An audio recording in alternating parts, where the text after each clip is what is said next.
যে যেখানে সৃষ্টিকর্তা যাকে যেভাবে রাখছে প্রত্যেকে ভালো রাখছে এই কামনা করে আমি Mohammad Sakhawat Hossain, chief instructor computer, Khulna polytechnic institute Khulna, আজকের Facebook live class skill portal Bangladesh পেতে ফেসবুক লাইভের মাধ্যমে আজকে ক্লাস শুরু করছি।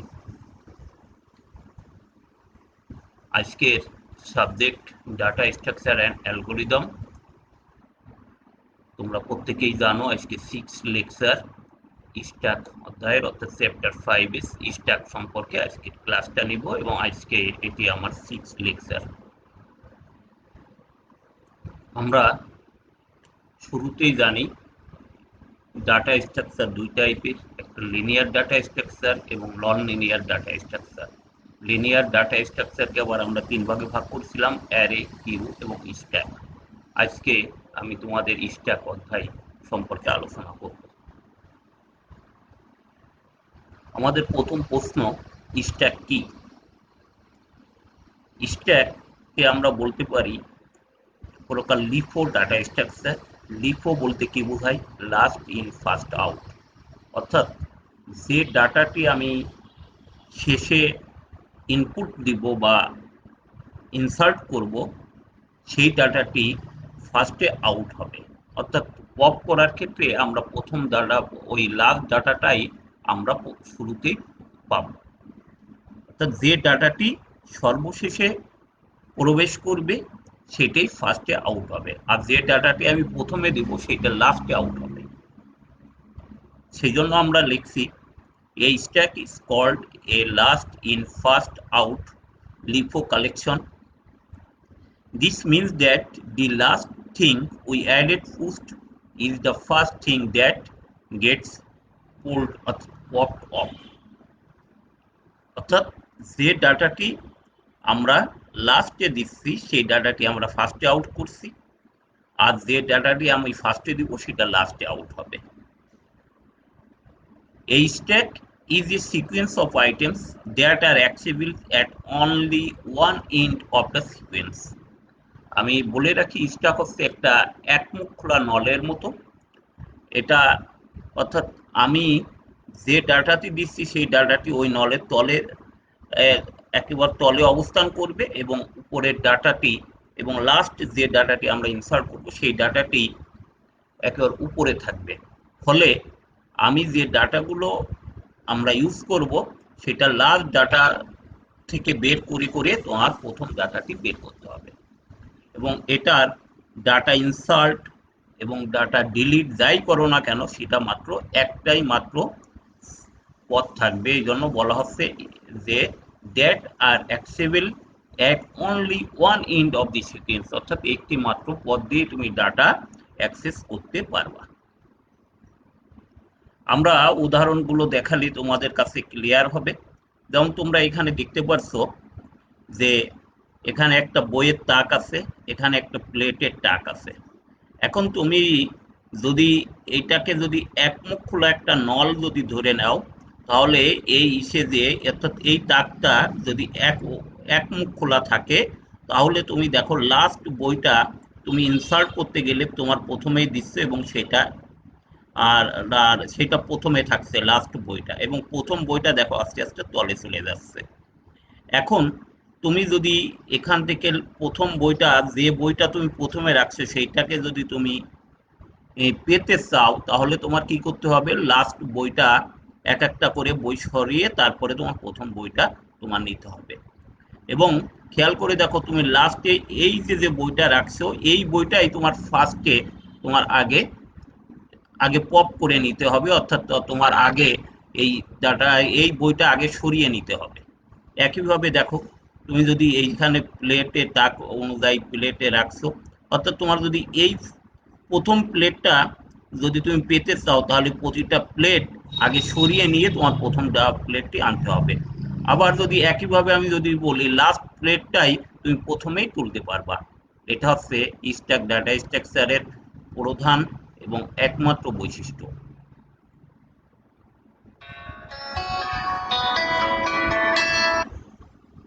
স্ট্যাক ডাটা স্ট্রাকচারে স্ট্যাক ডাটা স্ট্রাকচারে এখানে আমাদের দুইটা অপারেশন থাকবে, একটা হচ্ছে পুশ আর একটা হচ্ছে পপ। পুশ মানে আমি স্ট্যাক ডাটা স্ট্রাকচারে যদি আমি কোনো ডাটা পুশ করতে চাই, অর্থাৎ ডাটা ইনসার্ট করতে চাই, তাহলে স্ট্যাকের এই অপারেশনকে বলবে হচ্ছে পুশ। আর স্ট্যাক ডাটা স্ট্রাকচার থেকে কোনো ডাটা আইটেম যদি আমি ডিলিট করতে চাই, তাহলে সেই অপশনটাকে, অর্থাৎ সেই অপারেশনটাকে আমরা বলে থাকি পপ। আবারও প্রত্যেকে খেয়াল করো, স্ট্যাক ডাটা স্ট্রাকচারে যদি কোনো ডাটা আমি ইনসার্ট করতে চাই, তাহলে সেই অপারেশনকে বলা হয় পুশ। আর স্ট্যাক থেকে যদি কোনো ডাটা আমি রিমুভ করতে চাই, তাহলে সেই অপারেশনকে বলা হয় পপ। তোমরা এখানে দেখো যে পুশ কি, পুশ আগেই বলছি, স্ট্যাকে কোনো ডাটা ইনসার্ট করাকে পুশ বলে, আর স্ট্যাক থেকে কোনো ডাটা বিয়োজন করাকে বলা হয় হচ্ছে পপ। এখানে দেখো আমি এখানে তিনটে, এই স্ট্যাকে আমার 6টা তাক আছে, 6টা তাকে দেখো এ বি সি তিনটে ডাটা আছে। এখন ডি ডাটাকে যদি আমি পুশ করতে চাই, তাহলে এখানে অবস্থান করবে। একইভাবে ই ডাটাকে করলে এখানে এখানে দেখতে পারছো যে এখানে অবস্থান করবে। আবার একই সাথে যদি আমি ই কে যদি পপ করি, তাহলে এই ডাটাটা বিয়োজিত হবে, অর্থাৎ স্ট্যাকে A B C D data থাকবে। একইভাবে যদি আমি ডি ডাটাকেও যদি আমি ডিলিট করতে চাই, সেই অপারেশনকে বলবে পপ। এখানে এখানে তাহলে স্ট্যাকে সেই এবিসি ডাটাই থাকবে। এই জন্য স্ট্যাকের ইনসার্ট অপারেশনকে বলি পুশ, এবং স্ট্যাক থেকে কোনো ডাটা বিয়োজনকে বলি হয় পপ। এখানে স্ট্যাক ডাটা স্ট্রাকচার আর একটা জিনিস আমাদের জন্য খুব গুরুত্বপূর্ণ, সেটা হচ্ছে টপ।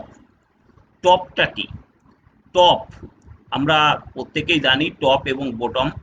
বটম হচ্ছে কোনো শেষ প্রান্ত এবং টপ হচ্ছে ফ্রন্ট প্রান্ত। স্ট্যাক ডাটা স্ট্রাকচারে যে টপ বলতে কি বোঝায়, যেমন আমি যদি এখানে কারেন্ট ডাটা লোকেশন, যেমন আমি যদি এইটাকে যদি বলি 0, এটা 1 2 3 4 5, অর্থাৎ এখানে প্রথম যে ডাটাটা, প্রথম যে পজিশন এ নম্বর পজিশনে যদি আমি শুধুমাত্র এ ডাটাটি থাকতো, তাহলে আমার টপ হতো 0। তখন টপ 0 থাকা মানে কি, স্ট্যাকে কোনো ডাটা থাকে না। এবং আমি যখনই এ কে পুশ করতাম, তাহলে আমার টপ তখন হচ্ছে 0 নম্বর পজিশনে এ ইনসার্ট হয়ে টপ যত হচ্ছে 1 নম্বরে, তখন টপ এখানে কারেন্ট লোকেশন হিসেবে থাকতো। এরপর যখন আমি বি ডাটাকে ইনসার্ট করব, বা অর্থাৎ পুশ করব, তখন আমার টপের মান এক এক করে বাড়বে, অর্থাৎ টপ তখন হয়ে যাবে 2, এবং সেটা এই সি ঘরকে পয়েন্ট করে রাখবে। আবার একইভাবে যদি আমি সি কে যদি পুশ করি, তাহলে টপ পজিশন হয়ে যাবে তখন হচ্ছে 3, অর্থাৎ এই পজিশনটাকে, এই পজিশনটা সেটা পয়েন্ট করে থাকবে। এই জন্য টপ হচ্ছে স্ট্যাকের কারেন্ট ডাটার লোকেশন। সবসময় মনে রাখতে হবে, স্ট্যাকে যে কোনো অপারেশন করতে গেলে আমার আমার সর্বদা আমার সর্বদা হচ্ছে টপকে আগে ঠিক করে নিতে হবে। যেমন এক্ষেত্রে টপ থাকবে প্রথম যে ফিগারে, আমার টপ থাকবে কয় নম্বরে, 4 নম্বর,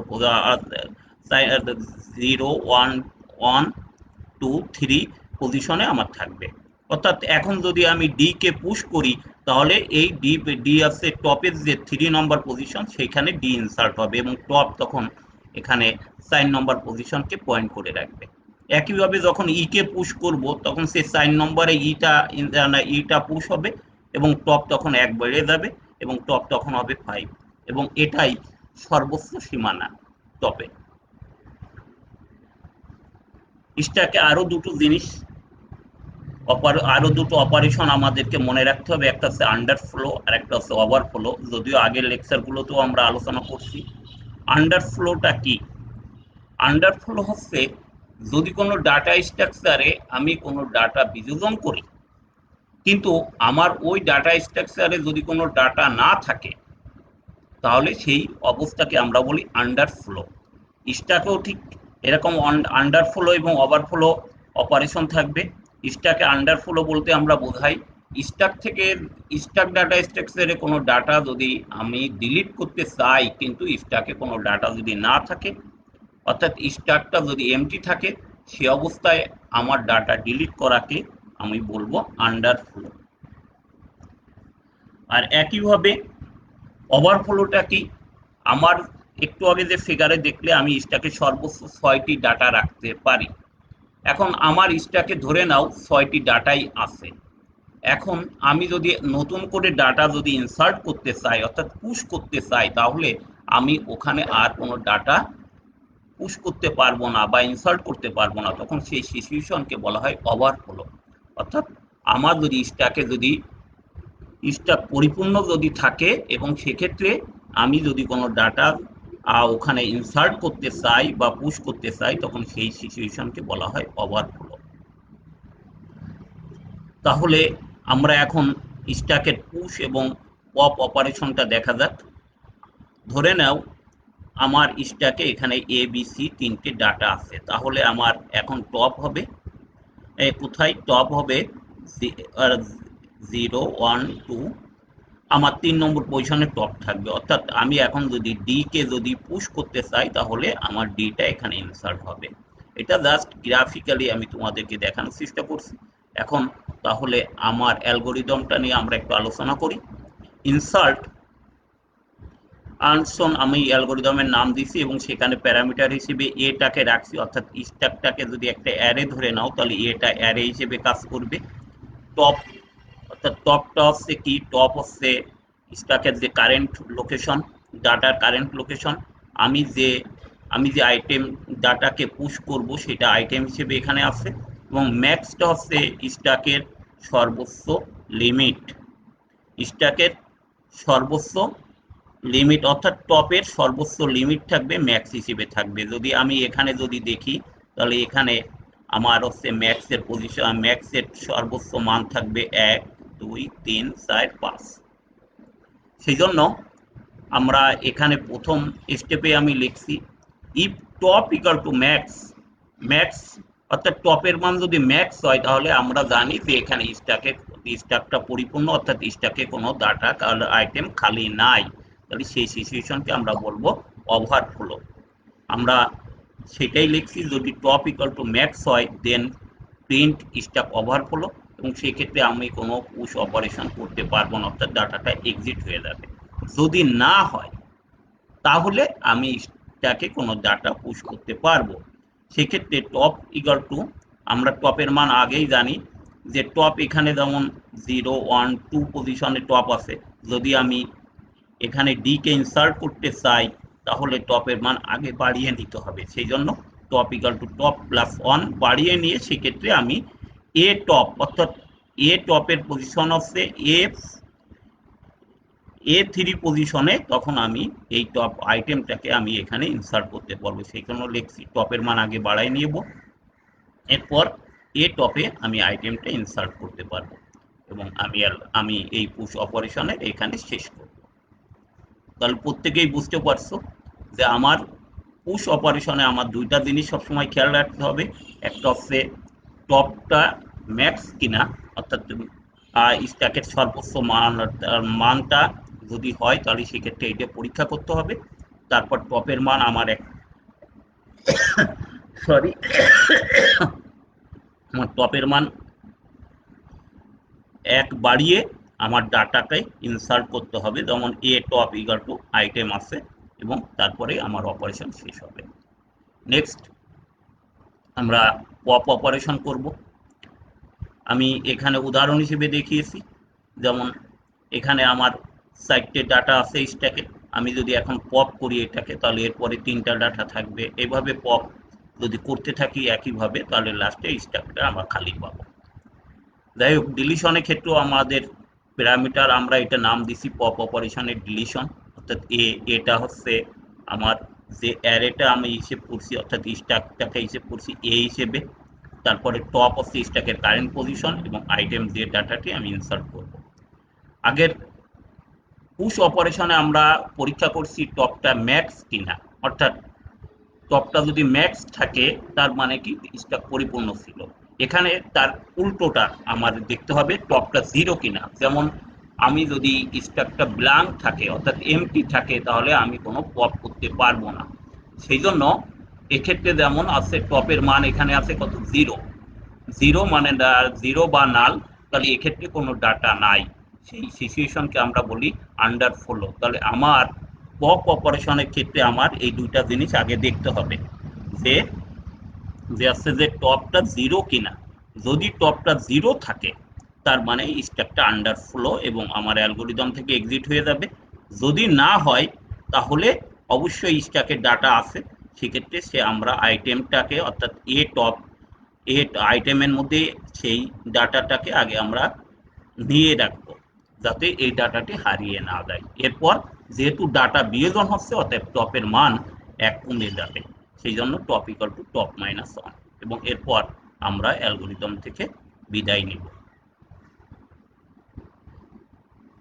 আমরা স্ট্যাকের ক্ষেত্রে মূলত এই দুটো অপারেশন আমরা করে থাকি, পুশ এবং পপ। এবার আমরা দেখব স্ট্যাকের যে ডাটাগুলো আছে সেই ডাটাগুলো কিভাবে ডিসপ্লে করা যায়। সেই জন্য ডিসপ্লে করার জন্য আমরা অ্যালগোরিদমের নাম দিচ্ছি ডিসপ্লে। তার টপ আইএফসি একটা ভেরিয়েবল এবং এআইএফসি আমি আমার সেই স্ট্যাকের পজিশন আছে।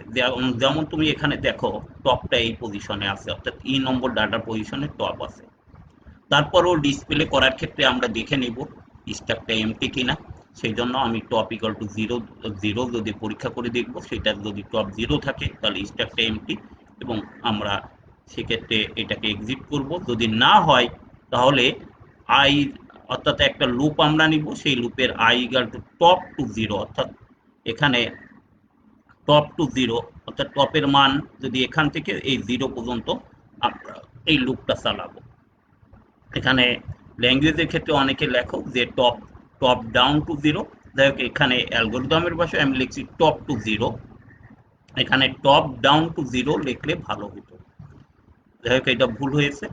প্রিন্ট এআই অর্থাৎ আমি এই ডাটাগুলো যেহেতু আই এখন হচ্ছে, যদি টপের পজিশনে আই তার মানে আই এর মান এখন ই নম্বর ডাটার পজিশনে আই হিসেবে থাকবে, সেক্ষেত্রে সেই ডাটাকে আমি প্রিন্ট করছি এবং যেহেতু এটা ফর লুপ অর্থাৎ আই এর মান এক এক করে কমতে থাকবে এবং আমার সমস্ত ডাটাগুলো প্রিন্ট হয়ে যাবে এবং টপের মান যখন জিরো চলে আসবে তখন আমার এই কন্ডিশনটা মিথ্যা হবে এবং আমার লুপ থেকে বেরিয়ে যাবে এবং সমস্ত ডাটাগুলো আমরা প্রিন্ট করতে পারবো। শিক্ষার্থী বন্ধুরা, এটাই আমাদের স্ট্যাকের অপারেশন। আমরা এরপর স্ট্যাকের কিছু প্রয়োগ দেখব। আমরা যে কোনো অ্যারিথমেটিক এক্সপ্রেশনে অর্থাৎ যে কোনো গাণিতিক এক্সপ্রেশনের ক্ষেত্রে সাধারণত আমি লিখে থাকি এ প্লাস বি, অর্থাৎ এখানে এ বি গুলোকে বলা হয় অপারেন্ট এবং এখানে মাঝখানে যে সিম্বল থাকে সেটাকে বলে অপারেটর। নর্মাল ভাবে আমরা এইটাই অভ্যস্ত, সবসময় অপারেটরকে মাঝখানে দিয়ে অপারেন্ট গুলো দুপাশে আমরা রেখে থাকি। এইগুলোকে বলা হয় ইনফিক্স নোটেশন, অর্থাৎ অপারেটরের পজিশন অনুযায়ী আমরা এক্সপ্রেশন গুলোর নামকরণ করে থাকি। যেমন এখানে অপারেটর মাঝখানে আছে, এই জন্য আমরা এটাকে বলি ইনফিক্স নোটেশন। কিন্তু এটাই আমরা সচরাচর করে থাকি, কিন্তু এছাড়াও আমরা প্রিফিক্স এবং পোস্টফিক্স নোটেশনও আমরা ব্যবহার করতে পারি বা এর অপারেশনগুলো করতে পারি। আমরা সেটাই দেখব। এখানে দেখো এ প্লাস বি অর্থাৎ অপারেটর প্লাসটা আছে মাঝখানে, এই জন্য এটাকে বলে ইনফিক্স নোটেশন। প্রিফিক্সের ক্ষেত্রে অপারেটরগুলো সামনে থাকবে, অর্থাৎ প্রি মানে পূর্বে যদি থাকে তাহলে সেটাকে বলবো প্রিফিক্স অপারেশন। আর যদি অপারেটর যদি আমাদের পিছনে থাকে অর্থাৎ লাস্টে থাকে, পোস্ট মানে পরে যদি থাকে তাহলে সেটাকে বলি পোস্টফিক্স অপারেশন। এই 3 টাইপের নোটেশন সাধারণত আমরা ইউজ করে থাকি। আমরা সবগুলো আলোচনা করব না, আমরা আজকে আলোচনা করব ইনফিক্স এবং পোস্টফিক্স অপারেশনের কিভাবে ইনফিক্স থেকে পোস্টফিক্স অপারেশন আমরা করতে পারি। আমি এখানে একটা এক্সপ্রেশন তোমাদের জন্য রাখছি, একটু জটিল, তারপরও প্রত্যেকে খেয়াল করবা। এখানে তোমাদের বইতে এই অ্যালগোরিদম তোমাদের বই থেকে দেখে নিবে। আমি জাস্ট অ্যালগোরিদমটা দেখাচ্ছি না, অ্যালগোরিদমের প্রয়োগ দেখাচ্ছি।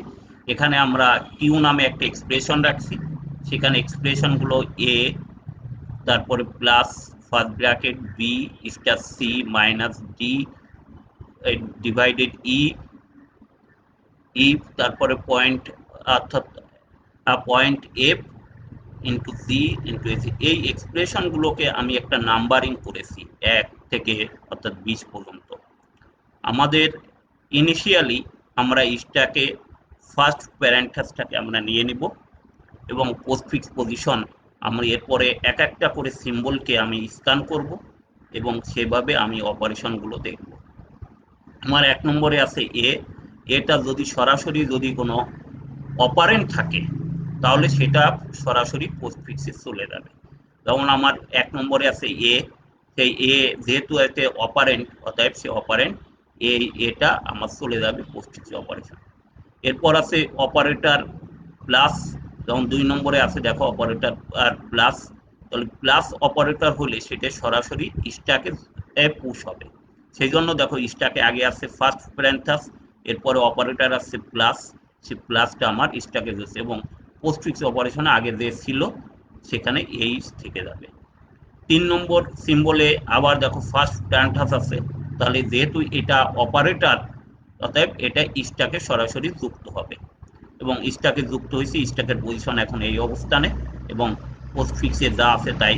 এরপর আছে, এরপর 4th নম্বরে বি, দেখো বি যখন বিটা নিশ্চয়ই অপারেন্ট এবং এটা সরাসরি পোস্টফিক্সে এক্সপ্রেশনে আমার যুক্ত হয়ে যাবে। দেখো স্ট্যাকে কিন্তু আগেরটা যাতাই আছে এবং বিটা এখানে যুক্ত হয়েছে। এরপর আবার দেখো স্টার, আর 5 নম্বরে স্টার অর্থাৎ আছে গুণ চিহ্ন আছে, যেহেতু এটা অপারেটর অতএব এটা সরাসরি স্টাকে যুক্ত হবে।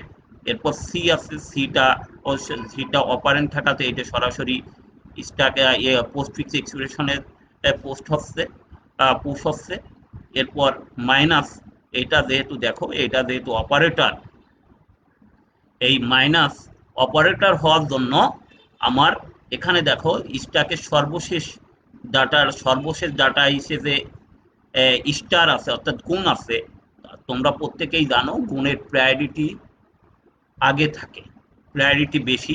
সেই জন্য দেখো এই গুণটা সরাসরি, এই গুণটা এখন স্ট্যাক থেকে এটা পুশ হবে আছে পোস্টফিক্স এক্সপ্রেশনে পুশ হবে এবং এই অপারেটর মাইনাস এটা স্ট্যাকে যুক্ত হয়েছে। খেয়াল করে দেখো এখানে মাইনাসের যেহেতু এর প্রায়োরিটি কম সেই জন্য হায়ার প্রায়োরিটির কাজটা আগে হবে, সেই জন্য এখানে স্ট্যাক থেকে গুণ সাইনটা দেখো সরাসরি পোস্টফিক্স এক্সপ্রেশনে যুক্ত হয়েছে এবং মাইনাস যে এটা স্ট্যাকে পুশ হচ্ছে।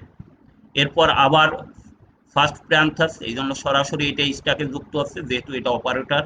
এরপর ডি, এটা অপারেন্ট সরাসরি পোস্টফিক্স এক্সপ্রেশনে যুক্ত হচ্ছে।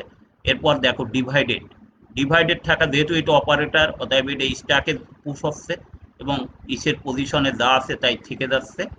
এরপর ইও সরাসরি এই তোমার যেহেতু এটা অপারেন্ট সেই জন্য এটা পোস্টফিক্স এক্সপ্রেশনে যুক্ত হচ্ছে। এরপর আছে,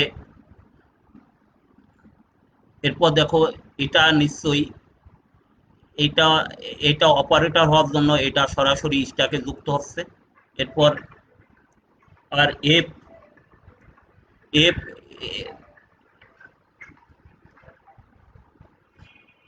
এবার দেখো এফটা যেহেতু অপারেন্ট অতএব এটা সরাসরি পোস্টফিক্সে যুক্ত হচ্ছে।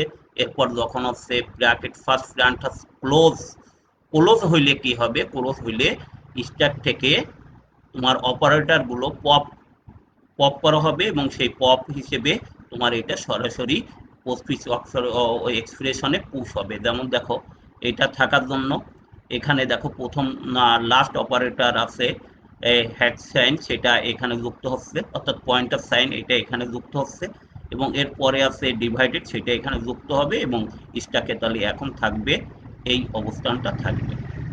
এরপর আবার আছে প্লাস, তোমরা আগেই জানো প্লাস, এখানে লাস্ট অপারেটর আছে অপারেটর আর আছে মাইনাস, স্টারকে দেখো সেই মাইনাস আর এখানে স্টারটা থাকাতে যেহেতু স্টার হায়ার প্রায়োরিটি এজন্য এটা সরাসরি এখানে যুক্ত হচ্ছে না অর্থাৎ এটা স্টারকে পুশ হচ্ছে। এরপর জি অপারেন্ট থাকাতে জিটা সরাসরি পোস্টফিক্স এক্সপ্রেশনে যুক্ত হচ্ছে।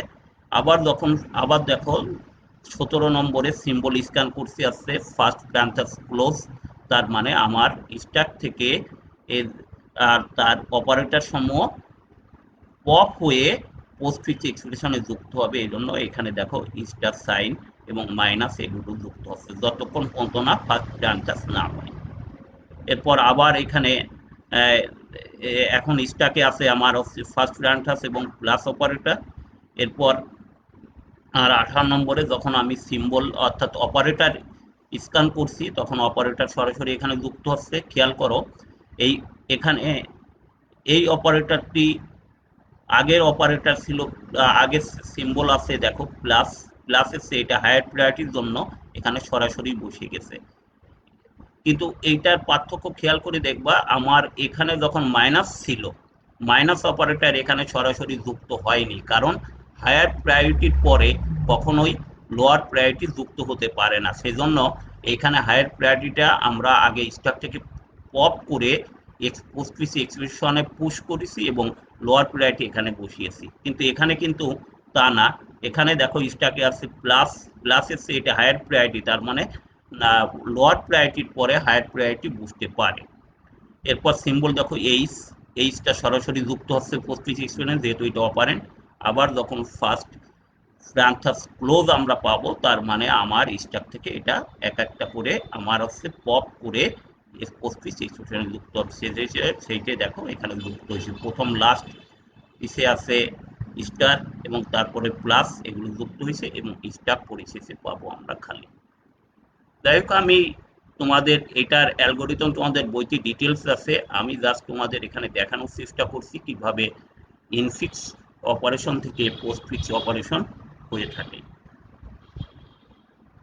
এরপরে জাস্ট তার একটা উদাহরণ সিম্বল হিসেবে দেখা, এখানে উদাহরণ আরেকটা উদাহরণ দেখা, যেমন এইটা একটা এক্সপ্রেশন, এটাকে আমি যদি পোস্টফিক্স অপারেশনে নিয়ে থাকি তাহলে আমার লাস্ট স্টেপে আমি এই জিনিসটাই পাবো।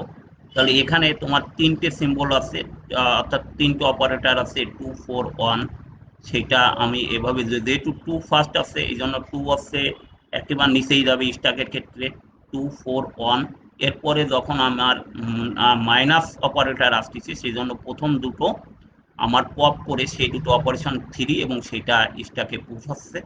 এখন এরপরে এরপরে দেখো এই মাইনাসের পরে 3 আবার অপারেটর আসছে, অপারেন্ট আসে, সেটা স্ট্যাকে এরকম 3 আগে ছিল 2 3 2 3 এবং আর যেহেতু এটা অপারেটর পুশ হচ্ছে 3, অপারেটর না অপারেন্ট পুশ হচ্ছে সেজন্য এখানে 3 রাখা হয়েছে। এরপর সিম্বল আছে স্টার অর্থাৎ গুণফল, সেই জন্য এখানে প্রথম দুটো উপাদান আন পপ হয়ে এই এখানে গুণ হয়ে রেজাল্ট আছে 9, সেটি স্ট্যাকে পুশ হচ্ছে এবং লাস্ট অপারেটর আছে প্লাস, সেই প্লাস অপারেটরের জন্য এই দুটো আবার কি হবে স্ট্যাক থেকে পুশ পপ হবে, পপ হয়ে তার ফলাফলটা স্ট্যাকে থেকে যাবে অর্থাৎ স্ট্যাকে পুশ হবে। অর্থাৎ এই দুটো ফল যেহেতু প্লাস অর্থাৎ 9 আর 2 হচ্ছে 11, সেই 11 এখানে পুশ হচ্ছে। এখানে তোমরা বইতে বিভিন্ন উদাহরণ আছে, তোমরা এগুলো প্র্যাকটিস করবে। আমাদের স্টক অধ্যায় এখানেই শেষ করছি। আমাদের সামনে অর্থাৎ 7 লেকচারে আমরা চ্যাপ্টার 6 এর কিউ সম্পর্কে আলোচনা করব। পরিশেষে যে যেখানে আসো বা যে যেভাবে আসো সৃষ্টিকর্তা প্রত্যেককে সুস্থ রাখে এই প্রত্যাশা করে আজকের লেকচার এখানে শেষ করছি। সবাইকে ধন্যবাদ।